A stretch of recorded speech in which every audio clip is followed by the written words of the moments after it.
Ihasing kaya hindi sila nagkita. Nakatalikod pa yun, nakatalikod. Oh. Hindi mo kapiling ang mga anak mo? Hindi po. Hiwalay. Hiwalay kayo ng nanay? Hiwalay po. Kaya, ayun. Tatlo naging anak nyo ng misis mo? Hindi po, bali dalawa lang po sa... Dalawa doon sa una, yung naging asawa mo, tapos sa ex mo, nagkaroon din ng isa. Tama ba? Opo. Ganun. Asawa mo talaga yung yung una? O girlfriend lang din? Na una po. Opo. Nagpakasal kayo? Kasal sila. Oo. Opo, kailangan po kasi that time sa mga religion. Pero kasi, decision din naman namin. Decision po namin talaga na, siyempre bata, parang... Hinaan mo yung haming mo, natatakot ako.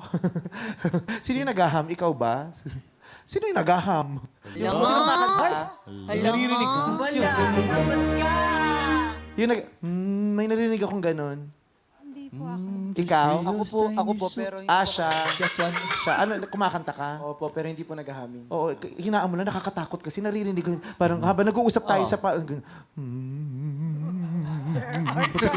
yun? Sa labig sa studio. Tapos mga kamoy kandila. Takot. Malamig pa sa studio. Tapos unti-unti lumalakas, parang ang lapit niya na sa tenga.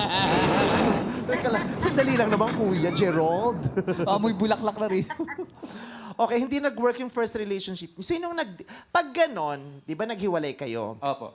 as may anak kayo, sinong dapat mag-decide kung kanino mapupunta ang anak? Ano yun? Tawag ng tanghalan sa Showtime!